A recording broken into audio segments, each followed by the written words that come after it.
Yeah, now these are red oak along here like this, and these normally run around a $99 range. Okay, and these are, some of, we get a variety of this size. Now this is what would be called a 7-gallon container, and so that's pretty small.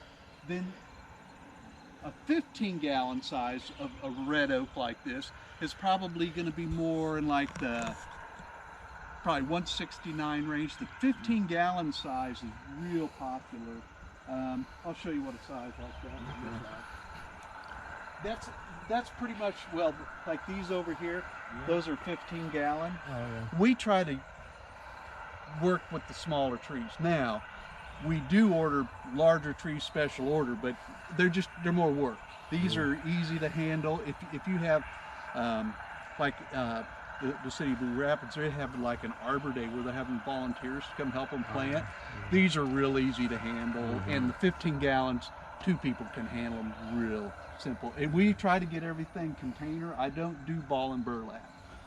Mainly, these pouches like this are more and more popular because they're a root pruning bag. And so, like these, you'll get, if you bought any plants, sometimes the roots circle around inside the pot, and you have to peel that out and straighten it. You don't want to leave them circled. It'll kill the tree.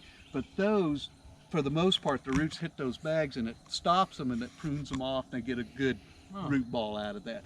These, usually there's going to be some circling probably on the sides and bottom. You have to peel. Some people don't do that. I had a lady here the other day. She was talking about her apple tree, and she goes, well, we dug it up and the roots were all circled around. I said, did you unpeel them when you bought it? She said, we didn't think about that. Anyway, but I just, we have, and then we get smaller tree, different kinds in smaller bag because we grow these out. If people want to get a lot of trees, better value, you can get smaller ones to grow out depending on what you like. These are some 15. Now these are some 15-gallon ones we just got in. Most of these are already tagged off for the city of Blue, but this is a 15-gallon container. Were these all the oaks you had? Yeah, right here, and then this is a new kind of oak we brought in, and it's called a scarlet letter. Going to be real bright red. It's a really nice looking. These are really nice looking trees. Just got these in. What do they run? Still waiting to get. I'm still waiting for my invoice on it because the freight comes. Freight's atrocious, but anyway, we just have to we kind of spread that out on our cost. But this is a 15-gallon. This is just a real popular. We have some. We did get some big ones in one year, bigger pots like this. So we have. This is like a flowering cherry. I mean, this thing is just like in the spring, just old flowers, just huge flowers. What's the height on that? On this one, it's going to get about, let me see here. It may get up to 25 foot. This one is probably half grown already. And so, yeah, he's going to, I'm going to hope we get him moved out fairly soon because he needs to get out of that. He needs to get out of that pot. So, but the flowering cherries, they'll get that kind of reddish bark. Our great road here, we get a lot of dust and stuff. But these are popular. What about red maple? Red maples. The maples are right on the other side. Now, we've sold a ton of maple. I have probably 100 maples coming in because those have been real popular. And different varieties of them.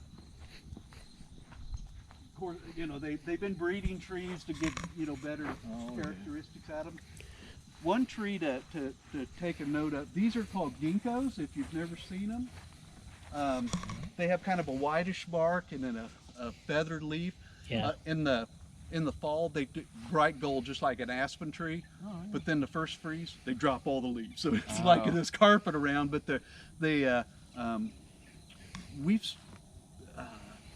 ladies really like these trees. I've got a bunch in a row over there too. We had a lot. These are, you talk about screening trees, these are Oh, arborvitaes, you know, there's old types of these. These are the emerald green, they don't get quite as tall. The green giants are at the end of the rows, they get 60 foot tall, you know, those are kind of a rough, I mean, they're a great screening tree. They get, you know, depending on what you're wanting to block. Like a You know. fence line. I think the water guys came and bought some for their to build a windbreak, and then the Onyx place in Bellevue, they bought a number of them. And we get different kinds of pines, and so here's some of the maples. These are Cato maples, they're kind of a sugar maple. A lot of real nice color to them. Fast growers are faster than the oaks? Or? Well, you know, red oaks grow pretty quick. Do they? And most trees, depending on water and dirt, you know, and you know, this year I didn't get as much growth as I want because it was so hot. You know, we're cranking water on them, but they spend so much time just surviving with the water that they perspire or whatever they call it. It's like expiration or something like that. And but these are a nice Cato maple. I have some bigger ones of these coming in. It's an October Glory. And those are how much for the maples? Yeah, these are $229 on those, which is overall. I try not to have any trees priced more than $250. I try to have a value for the tree. People tell me that, you know, some of the big places, you know, I'm way below them, but I don't need to be priced high. You know, I just need to be fair and things like that. But these are a nice one. A lot of fall color to them. Yeah. The October Glory, this gets to be about 40 by 35. I have bigger ones of these coming in. These are just typical little 3-gallon pots, but Do you know when yeah. Well, I have a load coming in. Well, the guy said, "Can I offload Sunday morning?" I said, "No, I'll be at church." But I'll probably offload him Sunday afternoon or early Monday morning. And then the other one in Missouri, I'm waiting to find out where it is. It was supposed to be here last week. They had a big nursery day on their place, and I'm assuming they just didn't take care. They just had a big event of some kind. So I mean, it's just a 12-hour drive, so I'm like, when are you going to get here? I hope it's this week. I mean, by the 1st of October, we should have everything. Yeah. So, and so we'll have a variety of sizes of these October Glories. And we have how much are these are like $69 range. Okay. Yeah. And then when we work up a package of quantities of trees, we can do some discounting. So I mean, it's what we can do. This is another Cato maple, which Cato maples are just a smaller, more compact, more drought resistant type of tree of a maple. And this is called the flash fire, real bright colors and things like that. This is the last one of my autumn blazes. I have maybe a dozen or more of these coming in, real popular. They're a little bit bigger maple, but they're the bright orange, reddish kind of. They're real popular. Anything I have above ground, sometimes I have to water them, sometimes in the winter. So that you don't want them drying out. And if you have like a ground crew, probably one of the best things you can do is go invest in a moisture meter. There you can get them. I have a $15 one I've been using forever. I went and bought a longer one, but I've had troubles with it. But I just check, is the ground damp or bone dry? What kind of reading does it give? It's just a scale. It's not real scientific, but I can. Does it say moist or dry? Or? Yeah, moisture. It ranges from dry to wet. And what did you call that? It's just moisture a moisture meter? I mean, I picked one on Amazon. It's like $15, but and it has a probe about this long. You can buy really high dollar ones, but if you're just wanting to know, hey, is the ground damp? Get them all set up on Wi-Fi. Yeah, right. Have a page. I mean, You know, I my irrigation people tried to sell me these things. I can actually put probes in my ground here, and then it can give me readings of how my Monitor. but one spot's different than another. So Yep. yeah, I just we come around and we look to see if any tree hasn't been watered, and like these in the field like this, we run. They get watered a little bit every other day, maybe half a gallon or something like that. Oh. Yeah, we have a dripper system that runs them. But you just you don't want them most trees don't like soggy feet. They don't like to get dry. Okay. So then if it freezes and the snow cover, then that's Freezing's plenty. good. Freezing's because good. It's brutal freezing's not good. Yeah. But like pruning, you don't want to do pruning when it's like January, because when you prune off a branch, it might weep a little bit. Yeah. If you get a real hard freeze, it'll freeze burn that tree. Okay. So I mean that happens. I've done that myself. But, Sure. But it's freezing's okay. Like these sit above ground all winter. We bunch them together and stuff like that, and they're popsicles, but They survive. as long as they don't dry out. The winter it gets so low humidity, and a little bit of wind, it'll just suck the moisture out of everything. So Okay. Well, Bob. real popular.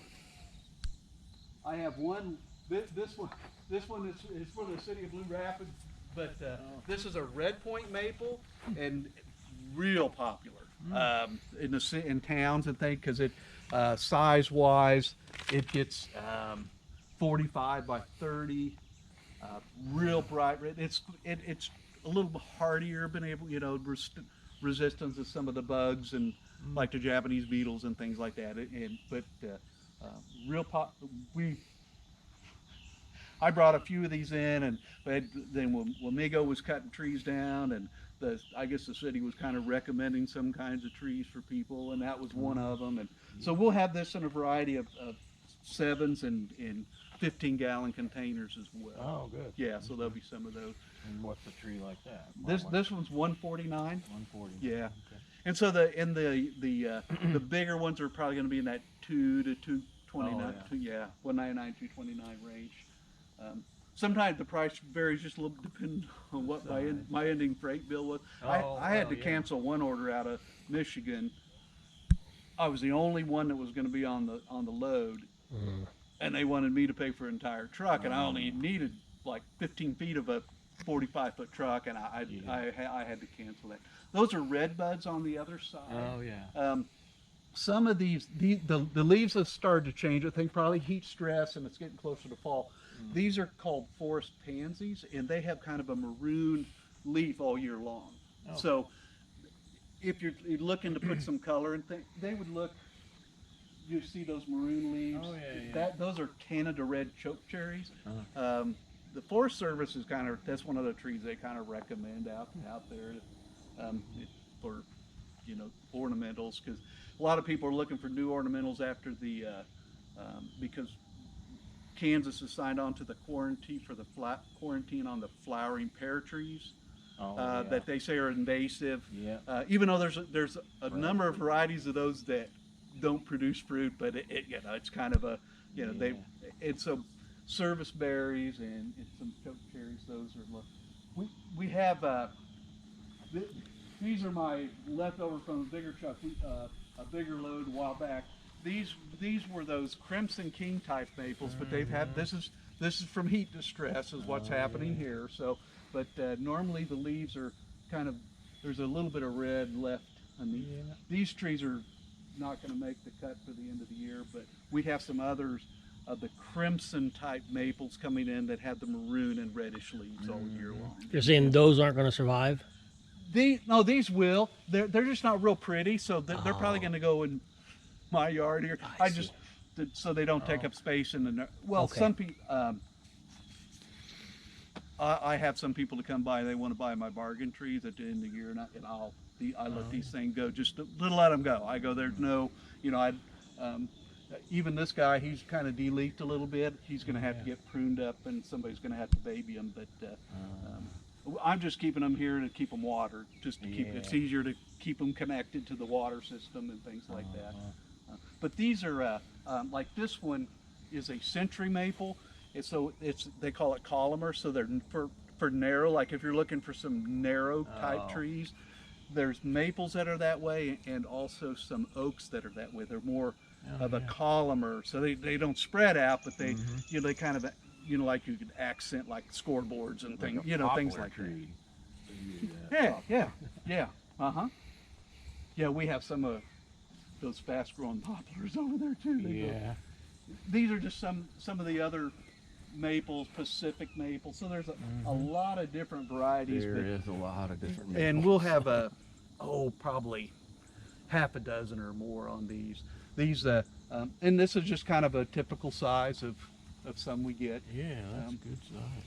Yeah, these, I mean, these particular ones showing when you start seeing this browning off, it's just showing some heat stress. These are really pretty almost the whole year, but there's some of those last few 100 and something with the wind just dries trees out, and they get plenty of water, so we just keep them going.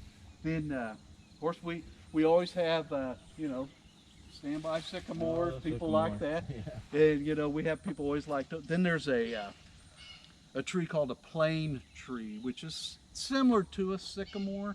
I think without the balls. We have some of those coming in as well. That's a popular kind of tree. Bald cypress is more of a, these are for Blue Rapids. They wanted some of those in their field, and these are going to be pretty common of the sizes and things. Around here, we showed lots of little stuff growing back there too. We have a lot of. You'll start them out here? Yeah, I do. I try to do a lot of my own propagating, but we started, and like the field is kind of bare right now. I had so many grow, and I got them up to growth height. I sold all of them, and I had a few years that my seed crop didn't do very well. So I decided, well, I'm going to just bring some trees and try what does that look like. And I found people really like getting those known brands, but I sell a lot of just the native grown things that I grow out as well too. A lot of smaller, there's a lot of people who will come in and buy 10, 20, or one or two to 10, 20 little trees of all kind, like catalpas, and we bring some of those, we grow some of those out too. We've sold just about everything. They have the beans on them, the catalpas? The catalpas? What's the ones that have those big They have those long cigar pads? Yeah. We've got one up by the golf course road up there. So we had a bunch back here, and they are susceptible to the catalpa worm, which is a sphinx moth, but they're called fishbait trees. They're real popular catfish bait. And they just, what my boys are fishermen say, hey, bring the grandkids, come pick all the worms off the trees. Oh, wow. Like that. So we also, these are they're a linden tree. These have both, one of them is for the city of Blue Rapids, but a linden tree is a pretty popular landscape tree. There's different varieties. These particular ones are green spire, but they have a real nice shape. And the linden tree is also known as a bee tree. It's a real good pollinator. It's just little flowers on, bees go crazy. We have one up at the church up here, and you could sit under it and you just hear a hum because there's so many bees on it. But Bob, on our Diamond 5, they want some trees there eventually for shade. What kind of height would we need for those? Oh, yeah, some like 40-footer or something, 40, 50 foot. now, are folks wanting to get them that way, or do they want them as big as they can get them when they get them? Or Francis would like them big. They just talked about shade for Diamond 5. So when we purchase them. Yeah, Well, we'll open to whatever you have, and we're here just to report back to the city commission. Sure. So I mean, like I said, we can bring in larger trees. Oh, okay. And I mean, they're big, and it takes Like with a tree spade, or some of them come in these really large containers, like some of these are, and they'll be pretty good size. We walked right past one autumn blaze I have sold. I'll show you a size that we can get it. But these are so this a linden's popular. We have some aspens. Now these are the mountain aspens, and I think they don't like Kansas hot dry hot. You know they're used to dry, but I think they just got burned. But this variety is called a prairie aspen. Kind of grows out on the plains of Nebraska, so you get the aspen colors and things like that, and the the flittering leaves, and people like that. I mean, it's just and then these are those Canada red choke cherries. They're a smaller growing tree, but they got their bright red leaves. If any of you have been to Estes Park, Colorado, their whole downtown that's what these trees are. That's where I saw them, and I go, I want to get some of those. Yeah. So, They're kind of they're kind of a suckering tree, so their trees require a little maintenance too. So if you do get like a Canada red, there's some of these they sucker, and so like this one down at the end, this great big one. This is kind of this is a big Canada red, and it just, but it's it's got possibilities. Do they produce fruit? Little tiny berries. The birds will clean them up. Yeah. They won't make them. I mean, I hardly ever get any. Then we come through here, and then there's some. These are service berries, are a popular tree because they have flowers in the spring, full of white flowers, real bright fall foliage as well, and they're a smaller tree, so they're not going to be one of the great big trees. This is it's a crabapple tree that's got but it's that's as big as a crabapple as it gets, a little thing like that. But it's got the reddish bark and the flowers, and it's called a royal raindrops, is the variety of it, and it's. I mean, it's common in urban landscapes, people in their homes and things like that. This is just another one of the service berries through here, and some smaller dogwoods. We kind of look the flowering type of dogwood, so they're the smaller. When you're looking for something small in some area, that's kind of what they do. Yeah. And then, of course, we're back to the oaks, and that's what I think they'd like to see. Yeah. Started on that. Yeah, and the scarlet letter in particular is one of more of those narrow type ones like that, but it's got really good color. The oaks we have coming in, we have a number of red and scarlet oak. Scarlet oak is like a red, but brighter red. So we have some good sizes of those coming in. And then also just some other oaks like shimmered oak. And we got several Nuttall oaks, just a variety. So, these are chinkapins, and they're a pretty nice. Yeah, I was kind of pleased with the size that came in. I had the city of Blue Rapids wanted 2, and I had another customer that wanted 2, and the nursery had 6. I said, well, just send me all 6, and we'll see what happens. And I did this one. I said, hey man, what's this thing? It's like a snake skin. And they go, this is real common on these particular trees. They shed their barks when they get to a certain size. But yeah, I mentioned that big autumn blaze. We walked by it. I should have showed it. Oh yeah. I had it just an idea on some sizes that can come in. This one, it's tagged for neighbor, but that autumn blaze and that kind of a container, that's about a 25-gallon container to get. And those, most likely, from a cost perspective, we'd have to do the numbers, probably be more in the $350 range type thing when it comes to that. So, but you can get some that size ready to go. That's probably already. What, yeah, 15, yeah, he's 18 footer. yeah, it's a neighbor bought it, and of course they asked me to plant it, and I go, what? I didn't get to it. So I've had this tree sitting here growing for them, but yeah, it's. Yeah. So when you do plant a tree like that, you want to dig your hole bigger than so you can get the roots out. And deeper also? No. Now, No? the one thing about deeper, what you want, especially with a root ball like that, is you want that, that's the ground level right there. Yeah. If you dig out underneath it, as it settles, it's going to settle down into the Oh. ground and could go under. So you kind of want it's kind of hard underneath. And it depends on the soil as well too. And if you have we have really good dirt here. If you have just that bottom ground kind of dirt, you don't make it much bigger than like 4 to 6 inches bigger, the hole. Of course, you need room to move it around. A bigger one like that, you may need a little more room to move it around to get it level and things like that. And if you have machinery to do it.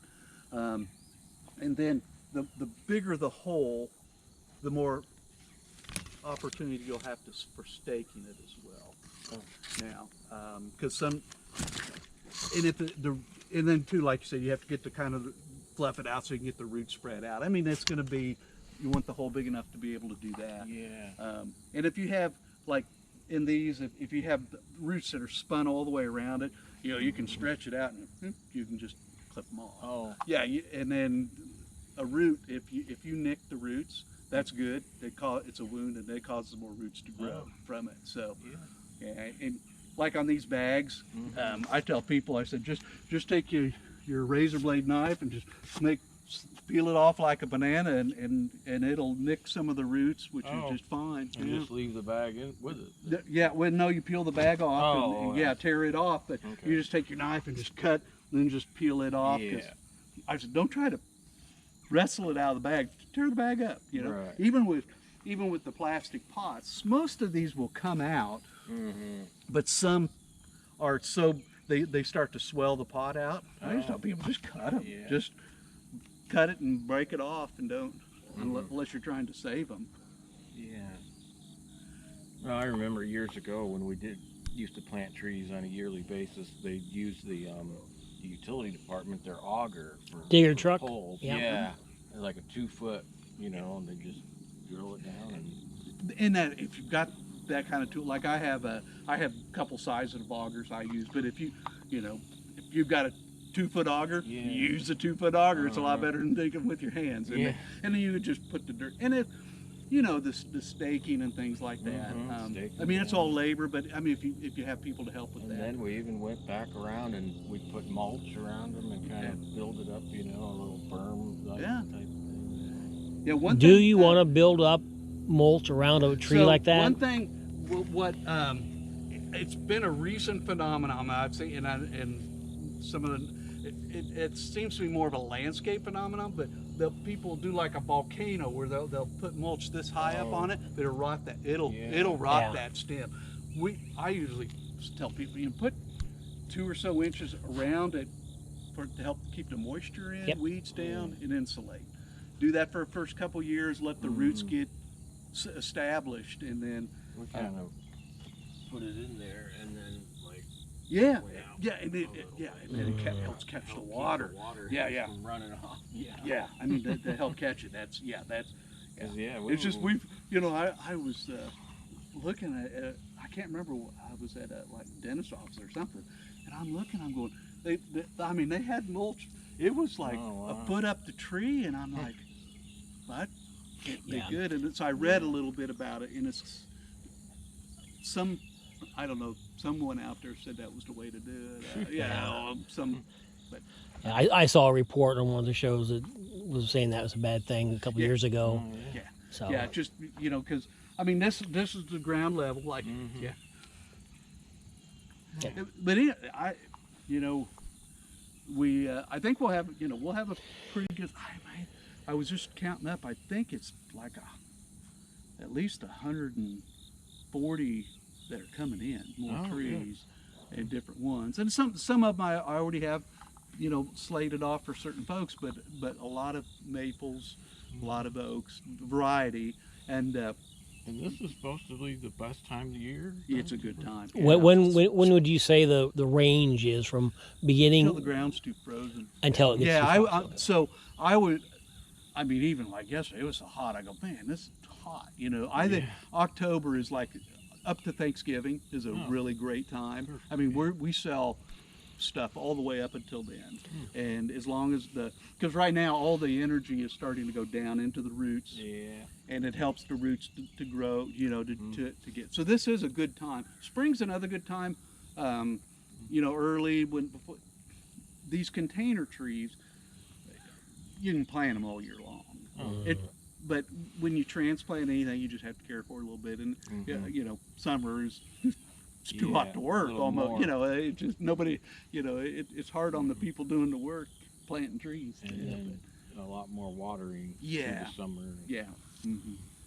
Yeah. Were there other trees on the other aisle that we didn't go down to? I mean, those are some of the native ones. Most of those are still kind of in production, or unfortunately, it's been neglected a little bit, and so it's time for pruning.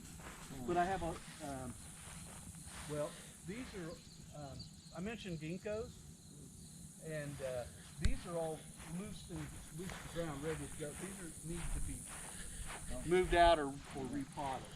And so there's a good selection of ginkgos through here. I have them all. The bag. They're probably rooted in a little bit more, but they're ready to just pull up out of the ground. And then we need to shift them to bigger pots. Or this whole row here, we're converting to a system that they call pot in the pot, where you put a pot in the ground as a socket, and then another pot slides in it with the tree. It's easier to harvest and things like that. So we can turn them around a lot more. Have we seen all the varieties that you have available? All the types of trees or any other that we haven't seen yet? We've seen most of it. I have a lot of fruit trees, and I have a lot of shrubs and things like that. So we've seen most of the trees. These are some that we just put into production or out in the field to grow up some spruce trees and some more these are more of the native red maples and that we've grown here, these will be ready here next. Huh? Silver maples? No, these are reds. Their leaves are a little on red maples will.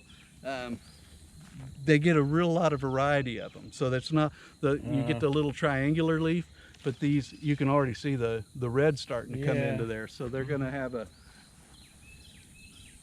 Yeah, I don't think we were wanting any silver.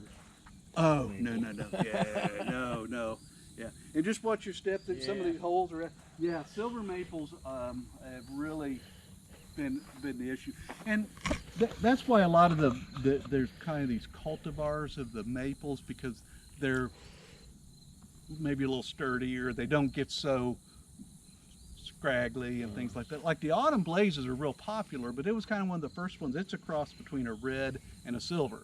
Oh. So and they get a little bit bigger, but they're not as breakable as the silvers. And then these are just different oaks that we have, going. A lot of them need to be pruned up a little bit. We usually do our pruning after Thanksgiving time as it allows. What's the most popular tree that you sell? Red Point maple. Red Point maple. the maples, and then the oaks have been just really popular. Other than fruit trees, we sell a lot of fruit trees. So those are the most popular. Which ones do you think are best to plant for this area of the state? Well, the Red Point maple has been really good because it's supposed to be fairly drought resistant, had pretty good result. And the oaks are just a sturdy tree. Yeah. We try. Gnats. Yeah. They have the U.S. broke into growing zones. Yep. Technically, we're 6A. Yeah. I try to bring in trees that are 5, which is a little colder because we get 5 winter. We get a blast of 20 below zero for a week, and it just wreaks havoc on. Yeah, 10 years ago we planted 20 fruit trees there at the city, and we've gotten 2 crops because late in the year. So other parts of the same town, they have crops a lot of the time, but they're up higher, and we're kind of down close to a creek, and it just seems everything's nice and warm and it's going, and then at the last minute it drops below freezing for several hours. And this year we had some apples, but most years we've been striking out and that sort of stuff. So But so Red Point maple is an overall one because it's your better seller and you think it's in this area does well. Yeah, and right, yeah, it's been one of those trees that you know, it's been kind of recommended. I like the native trees. I like that's kind of my passion is growing more native trees. So that's why I do like some of the oaks. So we're looking for that, and we're also looking for aesthetics. It's for our park. We had K-State come through there to look at some of our trees, and the lady thought we had a pretty good variety. Yeah. What do you think what are our trees in our main park there? Oh gosh, we've got hackberry, oak, a lot of sycamores, maples, a lot of old silver maples. You'll be replacing those. Yeah. My neighbor down the road had old silver maples, and they fell on his house, and he Yeah, had to go there. every year we seem to be losing some recently because of the storms, but usually I mean, there's trees that have just been gone, and you know, there's a lot to begin with, but it just it's time to start. You know. Yeah, and then also, I mean, again, I like some of the natives, the reds, oak. I have a lot of bur oaks around here. They're not necessarily a good landscape tree. You know, they're kind of the tree that you have out in your field and stuff. But they grow big. You know, they're big trees over time. And do they provide good shade then? Yeah, they would. And so I also gauge some things. I pick a lot of, I collect a lot of my seeds up at the Wamego City Park, and they have like a shummered oak over by the train station. Beautiful. I mean, stretches way out. They have some beautiful bald cypresses there, some black oaks, some scarlet oaks. Those are just really just nice to have. And you know, I like, and then, you know, for the flowers like the all season type, you know, the serviceberry trees are really nice. I mean, I still love the flowering pear trees, but since those are going away, well, I have a few left, and I've had a few that I brought in special order for folks, you know, that So the flowering pear thing, it's an invasive species to say? Well, so yeah, so the Bradford pear is and then it's the calorie pear. We have Bradford pears at City Hall. Yeah, and then in front of the railroad park. Yeah, they're beautiful trees. So they have to be. But they can be left. You just can't add to them. We can't sell them. Is what's going to happen. Is we're not going to be able to allowed to be sell them at a certain.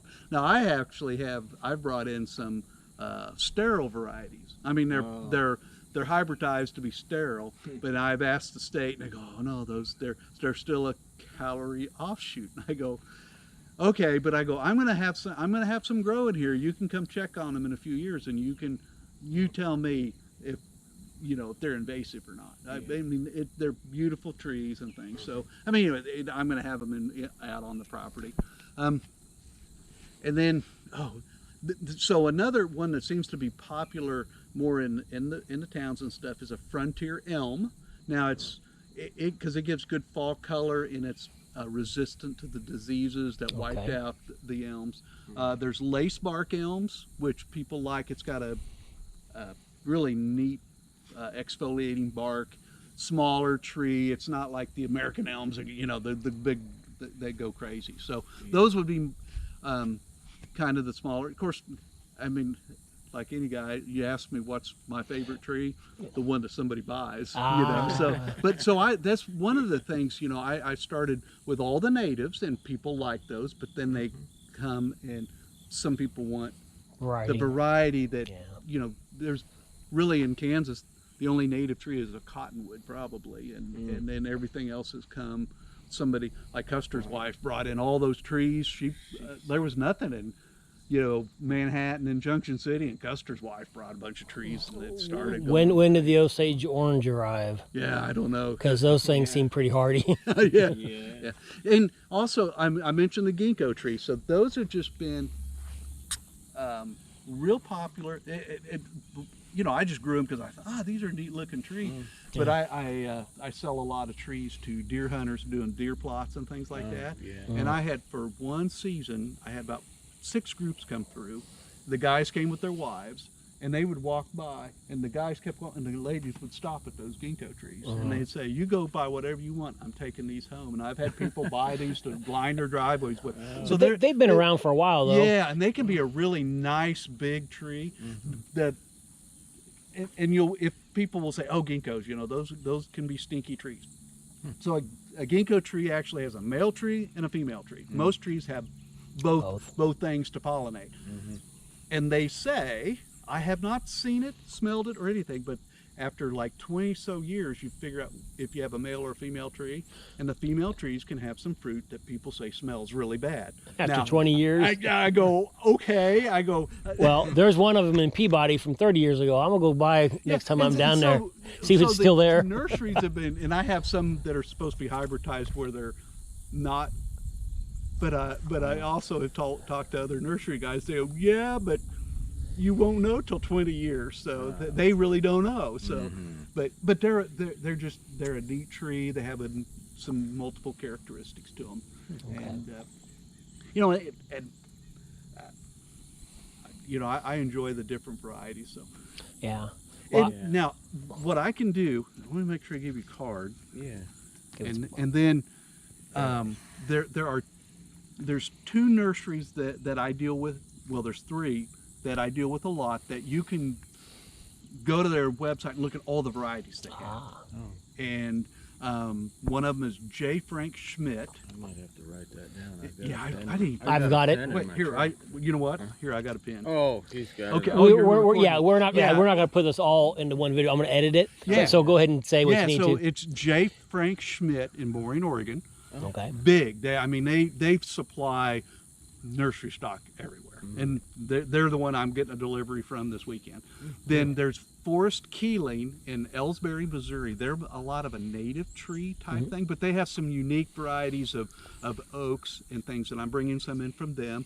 But they have a lot of they do a lot of conservation tree, big nursery. And then Loma Vista in Ottawa, huge, one of the largest wholesale. Ottawa, Kansas? Yeah, one of the largest ones. And I just got a delivery from them a couple days ago. But these are wholesale nurseries, but you can look on their site to show you all the different ones. That's what I did with Blue Rapids. I go, just look and you tell me what it is you want to have. Loma Vista, Ottawa. All right. Yeah. We'll look at their website. Yeah. And then the J. Frank Schmidt, and they give you a lot of detailed sizes, and that's what I just tell folks to do. And That's very good. Yeah. These are all my native oak trees and stuff that they're not top quality, so people buy these for their deer plots and things. They're $49 trees. People come and buy them up. I think my brother bought some of yours. A few years ago. Okay. For his deer, he raises deer. My brother and my son, not too far from Doyle Creek Road. Okay. Yeah. This Chinkapin oak. They get acorns. These trees. Oh, this one's got acorns on it sitting in here. After just a few years, they have the acorns on them, and the deer just love them. Yeah, they do. Yeah. One of those other oaks had some kind of thing on it. Oh, yeah. Yeah. I probably need to come pick some acorns. I needed a few more acorns. I just happened to see those up there. But these, they need to be transplanted or repotted, and I have a guy that had his property tore up by a quarry, and he's been reforesting. At the end of the year, he'll pull up with his trailer and go, "What's bargains you got? I'll take them all." He kind of, he hauls off whatever. I'll probably sell a bunch of these to him this year, and bring in some new, or I've got a bunch of others growing out here. So, well, yeah, I hope that, and